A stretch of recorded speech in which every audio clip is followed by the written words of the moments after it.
be grateful, because there's a lot of people who always have it worse than you. And I know people say it all the time, but like you, who've been a college athlete and been through different universities, you really see that people really have it different. You have people that you thought your situation was horrible. You know what I'm saying? And then you got people who have been walk-ons all 4 years, never getting the opportunity, but shows up to every practice, shows up to every workout, does everything he's supposed to, 4.0 GPA, and they're just not getting the opportunity. So I learned that no matter how bad it is for me, there is always somebody who has it worse, and appreciate every little thing you have.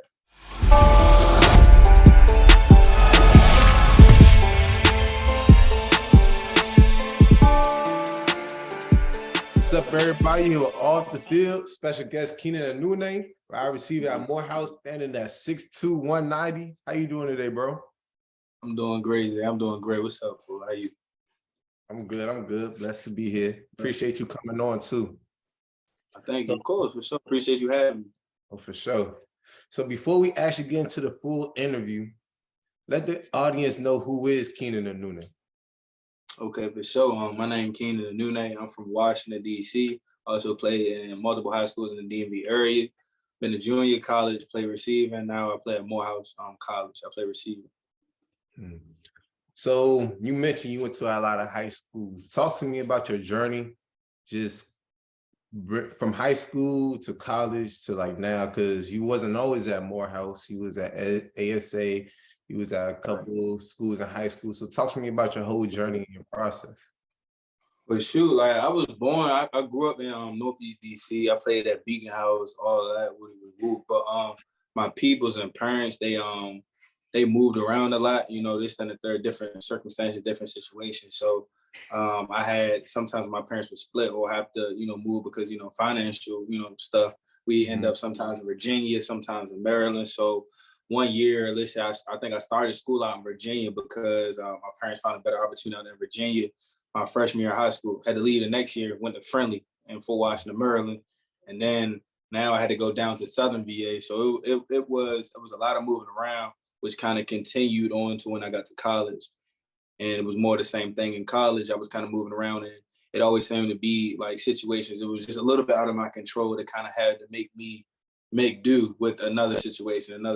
So that was pretty much been my journey, literally just kind of dealing with adversity, dealing with being in uncomfortable situation and making it do. Like I said, being in a different high school, damn near every year, all 4 years is crazy. That's starting over from new program, new coach, new school, new environment, everything, new area. Like, you know what I'm saying? So it definitely prepared me though when I got to college, because, like what we'll talk about is even at the junior college level, coaching and, the coaches being where they're at for long periods of time is really rare. And I don't think people talk enough about how, coaches really affect student athletes. A lot of student athletes will pick schools and go play or pick a different, whatever to play for a certain coach. Like they might extend, their boundaries to, just to be able to play with a coach. So I definitely dealt with a lot of that, and I've had coaches get fired this semester I come in. I've had, coaches take a job, when I come in. I've had programs get shut down when I come in. So it's like, I've definitely been through a ring, and I'm happy to be with it right now. Right. So you talk about coaches moving, and because like personally, I was moving schools in high school. I moved schools in college, but like even when I stayed at that school, I had my college career, I had 5 different offensive coordinators, and like it's just crazy. Like you say, you go into that school expecting to be with that coach, but they gone. They find another offer, find a better offer, find a different offer in a better place. It's just like, I don't know. It's kind of messed up how the NCAA does things towards like players and towards coaches, because players are restricted to leave schools really if they want to leave, even after having the coaching, be able to leave whenever and freely move around. So, and I definitely understand how difficult that can be for a player. So one thing that I was taught throughout my journey was really fall in love with the school and fall in love with either your your friends, your players, whoever, but really enjoy the school, because sometimes the coach not always going to be there. So like high schoolers in your journey right now trying to decide to college, don't fall in love with the coach, because 9 times out of 10, the coach not going to be there, especially in the generation we are right now. Really fall in love with the school. So just like talking about your journey, going from different schools, going to different places. Same for me. I know I learned a lot from that. What have you learned from your journey and just traveling to different places? Well, I learned multiple things, throughout going through this whole journey. And, I'll just talk about college. I don't need, to go through high school. But through college, I learned that you need to always have more than one plan. Always have options. You don't ever want to put everything into one situation, because you don't know what can happen. You don't want to ever be put in a position where you're completely out of control. You have no other options, no alternatives, and now you're stuck. So that's the number one thing I learned, to always never overplan, never not believe that things are going to work out. I'm not saying that, but always prepare. Be prepared for something to happen. I learned to just go with your gut. Don't overthink, like I was just starting to say. Go with your gut. At the end of the day, you got to be comfortable with what you decide to do. You know what I'm saying? If I say I want to go buy a red car, and then I'm going to go do that, you know what I'm saying? I'm going to feel comfortable with the decision I made. And I feel like student athletes and people in general should just go with your gut. You know what I'm saying? Don't overthink, because that's what makes the process way harder. And the last thing I probably learned is just to be grateful, because there's a lot of people who always have a worse you. And I know people say it all the time, but like you, who've been a college athlete and been through different universities, you really see that people really have it different. You have people that you thought your situation was horrible. You know what I'm saying? And then you got people who have been walk-ons all 4 years, never getting the opportunity, but shows up to every practice, shows up to every workout, does everything he's supposed to, 4.0 GPA, and they're just not getting the opportunity. So I learned that no matter how bad it is for me, there is always somebody who has it worse, and appreciate every little thing you have. Facts. So coming into college, did you have like a mentor, somebody to guide you, somebody to get you better other than your coaches, or were people like afraid of your talent? They know you can ball, so they looked at you more as competition? Well, I ain't gonna lie, it was a lot of that coming out of the DMV area, which I feel like we do a little bit better job of now. As DMV athletes coming up, like when I was in high school, it was a lot of competition. It wasn't as much as uplifting. You know what I'm saying? Oh, I want to see this man eat because we from the same. It was, I'm gonna step on this man, this, that, and the third. And now, you look at DMV and it's a lot more lifting each other up, DMV or nothing. You know what I'm saying? It's a lot more of that now. But coming up through high school, going through this process, I really just had my family, and it was a few people that was there, like Coach Aaron with RNH Academy. I think he's the quarterback coach now at where is he up at what's the St. Francis. At St. Francis, up at St. Francis. Shout St. Francis out, You feel me? Had little he up at St. Francis, and my high school coach from Friendly, Vaughn Smith, and then my Beacon House coach Rodney Cephas. And that's kind of it for real. And those weren't even everyday guys. It was just every now and then talk to. It was really just kind of me and my family versus college. Right. So you've been in college for a little minute now. What was your best and worst times as a college athlete? My best time as a college athlete probably is when I finally got back on the map. In the recruiting aspect.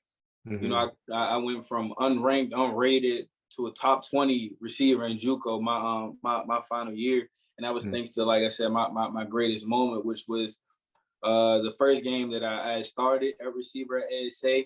I had switched from defense back to offense, and I hadn't played pretty much the whole season. A few upperclassmen went down, and it was my chance, and I went off that game. I can't remember exactly what the amount of yards was, because I don't want to say an incorrect number, but it was over 150. I had the only touchdown on the team, and I had, I think, over 10 catches. So that was probably the best feeling, the feeling of coming back to your phone and seeing the coaches, interacting, wanting to, talk to me, this, that, and the third, having the team, look forward to you returning next season. And the worst would have probably been my time in Fort Scott when it was bad down there, man. Like, the coach had us doing scalded dogs in the snow, and that's when you go down. You might know, but people might not know. It's like you put both hands in front of you, and then you put your back foot over your other foot, and you just hobby. He had us doing that in the snow, bear crawl. Bro, I'm telling you, he had kids getting frostbite. Like that was definitely the worst. Like I ain't gonna lie, I was in the best shape of my life. Yeah, people doing 5,000 up downs or what. I ain't exaggerating. I'm trying to tell you, like he really had us. He just had us like really working out for real. But like that was definitely the worst time because it was like no matter what you did, it didn't matter. Like you know, he was going to cut people regardless. And the bad thing about that was he didn't tell anybody that he was cutting anybody. He just worked. He just worked us like dogs. Like I said, 3 kids left with frostbite. Can't. 2 of them can't play no more. Other people just over the whole Fort Scott. Like the dude came in, he messed up the whole program. The program ended up getting shut down a year later because he ran a kid so hard he literally died. So they ended up canceling the program and whatnot. So that was definitely my worst time there because no money was guaranteed. So all our scholarships was in the air. This coach was crazy. And like I said, just being in Fort Scott, Kansas, like waking up at 3 a.m. to crawl in the snow. Come on, Snow. That's crazy. Come on, son. I'm from DC, bro. Come on, bro. There's a decision at that point too on the code. You feel me? Yeah, he ain't want nobody back, so I had to make something shake, and that's how I ended up in ASA. You feel me? So, hey. And then that leads back to what you just said, Brody, because I came back to Fort Scott because of head coach. The second day I'm on campus, he gets fired. The second day I'm on campus, he gets fired. And that's how that whole situation came apart. That's crazy. You feel me? Crazy, yeah. That is crazy. Because, like, I'm trying to think. I would say the only head coach that's still at their school that I know of right now is the head coach at Hampton. He's the only head coach. Even at Savannah State, the school I'm at right now, they just brought in a new guy. The head coach last year had a good season, 8-2, but he decided to move to a different school, I think Virginia Tech. So like this coach is really moving around crazy and like it don't make no sense. Hey, Virginia Tech, but you ain't lying. They move around, man. They see a better opportunity. They gotta do what's best for them. So it's like always do what's best for you. You feel me? So looking back over your college career, I know that football opened some doors for you that you probably wanted to open if you wasn't playing football. Can you talk about some doors like that? Well, I have a cool little social media presence. When I first got my second year in school, I kind of started, dabbling with social media, YouTube, TikTok, Instagram, all of that, because as a college athlete, you gotta find some type of revenue. You know what I'm saying? While you're in there, you don't, at least as a football player, you don't have much time to work a job during the season. It's possible, but personally, it's not mentally or physically healthy for you to be working like that, maintaining good grades. And it's very possible, but I just don't suggest that. I don't want to put my body through that type of stress. So I seen it was a couple people on the team who were influencers, and I just hopped in a few of their videos, and my stuff started taking off. I was able to get over 100,000 followers on Instagram. I think I'm almost at 10K subscribers on YouTube, and I'm almost at 40,000 followers on Instagram. So that's been a good way for me to, kind of also not just, get my name out in football, but create another opportunity. You know what I'm saying? YouTube, yes, it's a shot in the dark, but with knowing the right people is a very, high possibility of you actually being successful in it. So that's something else. But I'm also studying to be a veterinarian. I'm an animal science major. So worst case scenario, graduate with my degree from Morehouse and go to veterinary school and become a contributing member to society. Okay. So for like the people that wants to build their social media presence, what advice do you have for them? Like, what are some things they can do consistently to try to get their name out there, or something that can really build them up, or just something that they should be things that they should be looking for that you already know the answer to? Shoot, look, man, I'm just gonna say this, and I'm like, don't ever feel uncomfortable. You know what I'm saying?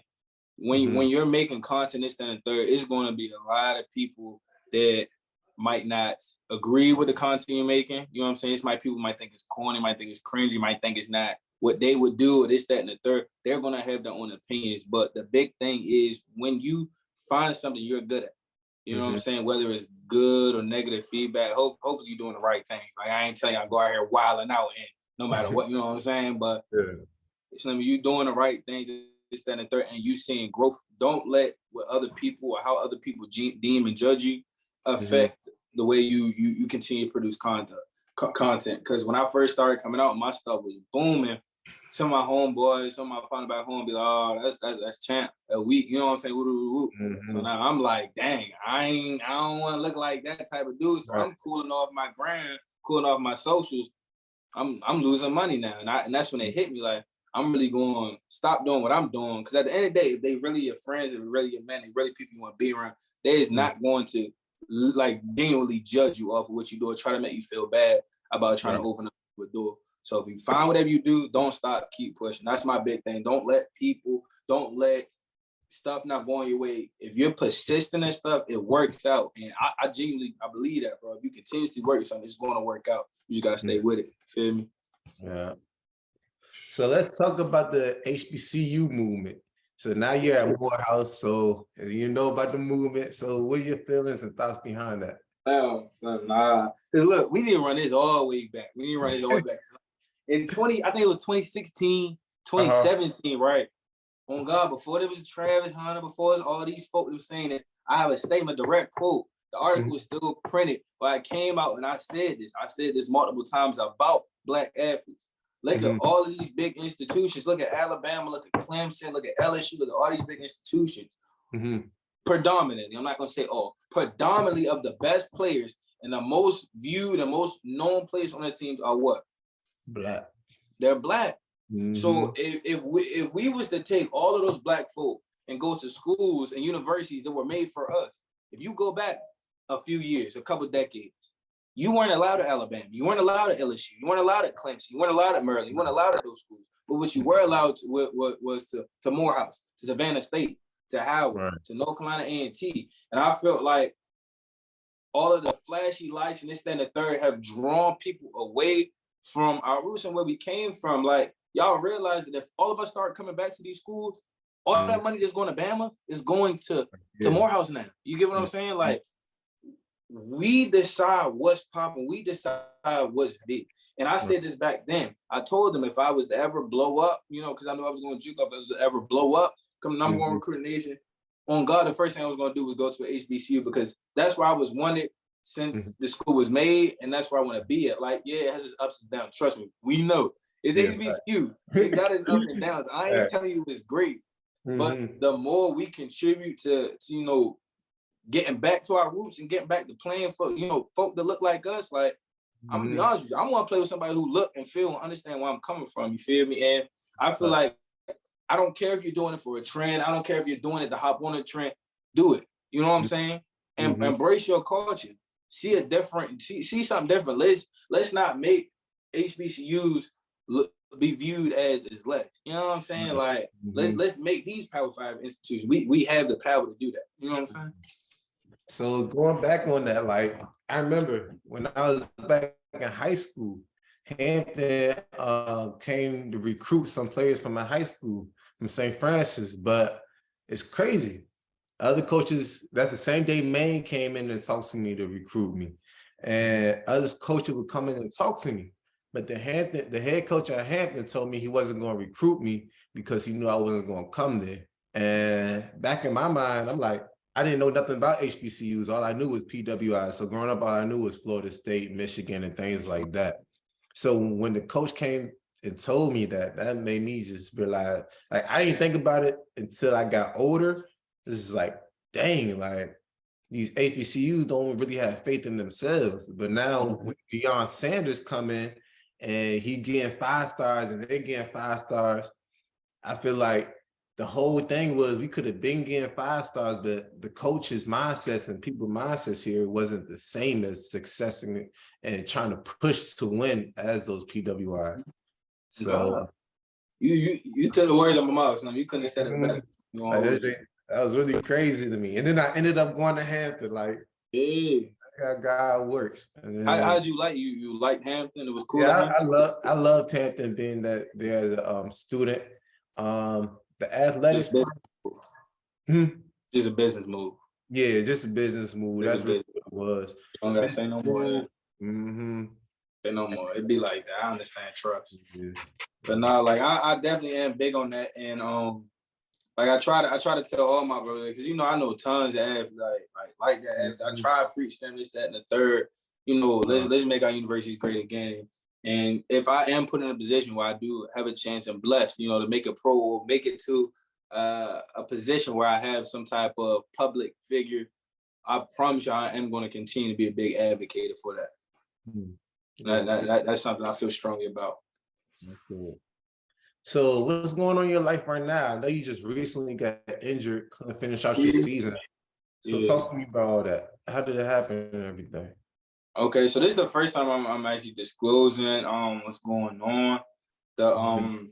It was versus Edward Waters. I caught a regular pass, turned around, tried to break my fall, and my finger kind of fell on it incorrectly. Pinky kind of tucked up under here and ended up just cracking the knuckle a little bit. It wasn't nothing crazy, but the bone wasn't going to heal enough in time for us to play the season. And as a receiver, one of the main things I need, what I'm saying, I can't really do much. Would I go out there and play with the cast and let the receivers go on 100%? I tried practicing like that. I didn't caught a few passes, but ultimately, what I'm saying, you can't throw a dude out there with a cast to receive ultimately. So, I just thought it would be best for me to, get my medical, sit out, what I'm saying, and look on towards next season. That's kind of what's going on with that. But like I said, I get the cast off in a few days, and that's really what I'm looking forward to. So talk to me about your mental process from when you got hurt to now. Like, I know that you want to play with your teammates, you want to finish out the season because you're a competitor, and I know that. So like, I know that hurt you on the inside watching your teammates play and things like that. So just talk to me about your mental process and how you've been pushing through it. Well, no, that's crazy because I was honestly just talking to some of my teammates about it and some of the ones I'm closer with. And I kind of let them know what you just said. Like, I was, cheering y'all on. I was happy. I was supporting. I'm sitting home watching the games when, I don't get to travel. But it was a lot that kind of, it mentally weighed a lot on me this season that I don't really talk about a lot. Like, when I went down injured during the middle of the season, I was the leading receiver in catches, yards, touchdowns. You know what I'm saying? I was about to have, a break. Eventually, I was coming up on my break. And when I went down right in the middle of the season, we had all of our big games left in front of us. We had Tuskegee, we had Clark, we had Albany, we had Fort Valley, and it was a lot because I know that the team did depend on me, but not just that. I have fought really, really hard to get to where I'm at right now. Like, some people might look at it and be, oh, it's only Morehouse. Like, it's not Bama, it's not Power 5. But when you're in JUCO, man, and you just dealing with being a JUCO product, like, it's real deal. Like, that's real. When people say I'm a JUCO product, like, we feel that. We mean that from the bottom of our hearts because that JUCO is different. You can go to one of the best JUCOs in Iowa Western versus one of the worst JUCOs, Arkansas Baptist. You know what I'm saying? It's that and the third. It doesn't matter the stuff that you go through and just competing on a daily basis. That roster can change every day at JUCO. I could be the 1 week, and in week 3 I could be a 4. So you have constant competition. Not just that, your living situation is not going to be the best. If you want to have dorms, most likely they're going to be very difficult to live in. And some places like in ASA, we don't even have housing. You know what I'm saying? So you deal with stuff like that. You deal with not eating proper. You deal with not having proper weightlifting and this, that, and the third. So when you go through all of that and you finally make it to a university, you have a different type of appreciation. I've never been to a university. This is my first time at a university. So this is the best I've been treated. And to some people, this is not good at all, but this is the best I've been treated in a while. So for me to finally make it to this stage and to go down on an injury like this, I can see if it's an ACL, knock on wood, or something like that. But it hurt. It hurt knowing that, I won't ever get the first time to experience a Tuskegee game. I experienced it on the side. I'll never first time get to experience a Clark game. I experienced it on the side. You know what I'm saying? So I was blessed to, playing Howard, but, that hurt. It definitely did hurt. So like you said, like just being in JUCO, you can go from being number 1 to being number 4 next week. And people really don't realize that you're not just competing against the next team. You're also low-key competing against a teammate because you want to get on the field too. So like, what are some things you did for yourself to make sure that you was going to get the job done and get on the field? Like, what are some competitive edges you did? Health habits, eating habits, sleeping, working out. What are some things you did? Okay, so my freshman year at Fort Scott, I came in thinking I was, like everybody in high school, thinking you the man. You know what I'm saying? I'm 3-star out of high school, but I had all first. I thought I was the man. Got humbled the first time I went out there and just did one-on-one. Got humbled fast. So I changed my whole workout regimen. I came in with a really elite group of talent. Jared Lewis, quarterback at Delaware State. Tyrese Chambers, receiver at FIU. Carlos Davis, quarterback at Western Carolina. Raheem Lemmy, cornerback at Mount Sac. Kyrie came after. He came after I was there. And a ton of other, talented players, as you know, that are playing at some of the biggest schools in the nation. But I was competing with them, and not only was I competing with those freshmen, I'm competing with guys that's already here, bounced back from Bama and Michigan. So my big thing was I just had to work harder. I'm a big anime guy. I ain't gonna lie, I'm a big anime guy. And when you're equal in talent, or when the playing field is level, you gotta outwork everybody. And I know people say it all the time, but I legit had a workout schedule. We worked out. We lifted in the mornings at 7 a.m. So I would wake up at 5 a.m. and go out and run the entire route tree by myself 3 times, and then I would run 3 laps around the field. That was every day. Run a route tree 3 times, 3 laps every day with a group, and that's before we hit workouts. We left. I go to class. We probably have practice around 4 o'clock. I wouldn't do anything before practice. I might get a little light lift, maybe something cool, nothing crazy, but that wasn't part of the regular schedule. And we go and practice for about 2 hours, and then after that, I would stay after I run routes again. And then what I did was I did this one drill where it was every 25 yards. I would start at the corner at the back of the end zone, 25 yards, 25 push-ups, 25 more yards, 25 push-ups. Then on the back of the end zone, 25 push-ups, 25 yards. I'd only do that like twice, but that was an everyday thing. So quarterbacks, Jared Lewis, Tyrese Chambers, and Carlos Davis, all there with me, doing the same stuff, working the same stuff. But it started with me. It started with me seeing that I don't like not being good. I don't like not being the best. And I worked. Like I said, I'm waking up 2 hours before an early morning lift, and I'm staying after a 2-hour practice an extra hour. And I started getting more people doing that. And that's what gave me my competitive edge. And after that, you do that every day, or you find your schedule, you do that every day, you start seeing your body's getting toned, you start seeing your mentals getting sharper, you start seeing yourself developing as an athlete. And I kept that process with me no matter where I went. And the results, as you see, the result continue to keep it. I worked my way to become one of the best in the nation. So that's also what people don't realize, like being at the college level, like everybody's going to be good. Everybody's going to be able to catch. Everybody's going to be able to run route. But it's really the mental that separates the good from the great, because your mental on the field, which you can realize on the field, just your mental off the field, mental toughness. Like you got to be able to be persistent. You got to be able to persevere through everything. You got to really look past all the BS and just have that tunnel vision. That's really what separates the greats. Definitely, for sure. Definitely. So now we get into the hot seat questions of the interview. I see. Yeah. Talk to me. Would you rather cheat or be cheated on?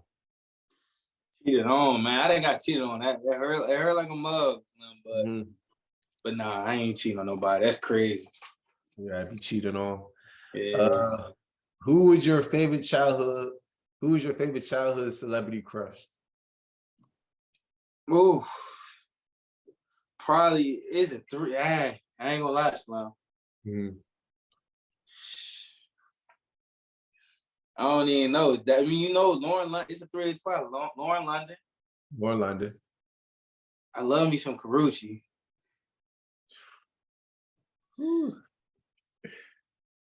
Is he team them two? Nah, Janae Aiko. It's between them 3. They're my babies right there. So out of all them 3, who would you do a love scene with? Lauren London, without a doubt. I don't even know why I'm acting like it's Lauren London. People sleep on Carucci though. I'm putting y'all on game. Y'all ain't on game with Carucci, but Lauren London. Right. They don't know about his age. They don't know. Carucci right. They don't know. Who be sleeping? They sleeping. I'm knowing they sleeping. But go ahead, son. Your favorite smell in the world? Honestly, bro, that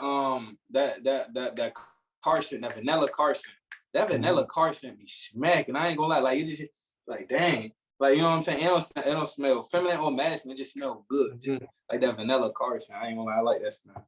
I know what you're talking about. You know what I'm saying? When they put it on a carpet and whatnot, yeah. Yeah. Have you ever used football status to get something in life? On God, yes. But like, I'm not even gonna lie to you. What? I'm not gonna lie. Like whatever school I'm at, like I don't ever abuse. Like I won't abuse in front of everybody. You know what I'm saying? Like regular students, I won't just drag in front. You know what I'm saying? Going from excuse me, I'm on the football. I don't move like that, but.